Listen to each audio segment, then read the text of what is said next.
291 horsepower, 300 pound-feet of torque, Brembo brakes the size of Frisbees, all-wheel drive, stuffed into a little econo-box. This snorting, growling, angry monster is the Mitsubishi Evo 10. This is all of Mitsubishi's expertise, all wrapped up in a little package. And by the way, guess how much you can buy it for? The GSR runs about $33,000. The MR runs about $38,000. This is a shocking amount of performance for that amount of money. So all this power from a 2-liter engine, so it's actually the size of a soda bottle, which now that I think about it is about the size of a gas tank. So walking up to the car for the very first time, I can't help thinking of the meanest looking reptile I've ever seen in my life. Mitsubishi has taken their standard Lancer, added wide sculpted fenders, a lower front air dam, a nice diffuser under the back. It's very aggressive looking, but it's not the ugliest car on the road, right up until you see that giant wing on the trunk. For the driving feel of this car, the interior should have more of a cockpit feel, to really feel integrated into the car.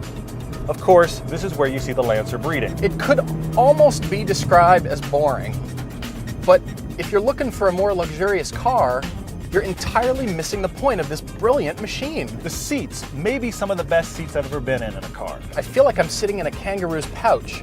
I don't really like the driving position though, and that's because I can't telescope the wheel back and get more comfortable. The rear seat legroom is fantastic. Better than an Audi A4, better than a BMW 3 Series. I am shocked at the amount of legroom.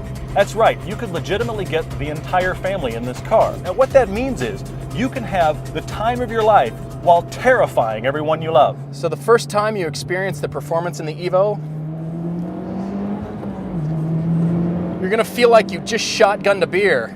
Your vision is gonna blur, you're gonna be dizzy, you're gonna feel sick to your stomach, and you're absolutely gonna love it. Except if you're stuck in traffic, then you're gonna hate it. For freeway driving, there should be a 6th gear. It's just too loud in 5th. It's too punishing for a long freeway drive. Granted, you didn't buy this car for a long freeway drive. This is the first time the Evo's been in the States with all of the computer enhancements that it's had overseas.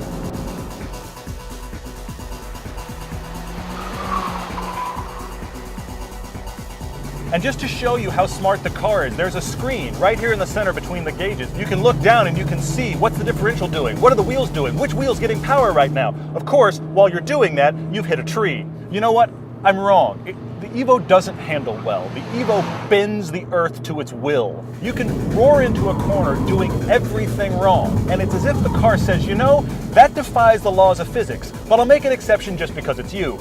You're gonna be taking scary, unnecessary risks because you trust this car so much, you know the performance is gonna get you there. You start to believe you're some sort of rally champion behind the wheel of the Evo, and I have to wonder, what's the point at which that gets you killed? I feel like challenging everybody I see. I'm like a rolling gauntlet. This car's like that college friend that was a really bad influence. You're gonna do something impossibly stupid. You're gonna wake up the next morning and feel terrible, but you also had a lot of fun. I think I'm gonna paint landscape portraits of beautiful scenery with twisty mountain roads winding up through the scene as an ode to this Mitsubishi. What? The Evo 10 is a GTR for half the money. I know what you're saying, the GTR is faster and better and does everything. It's twice as much money as this. And at the end of the day, it's doing the same thing, putting all of its monster computer power into saving your ass. And I dare you to try to get 4 actual people into a GTR without chopping their legs off.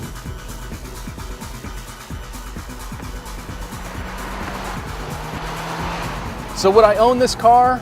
Yes, I would buy an Evo, but I couldn't live with it every day. It just requires so much of you. This car demands your attention at all times. It's amazing to think about how much power and performance you can actually get in this car with 4 people in it. I would drive this every single day with the biggest smile on my face.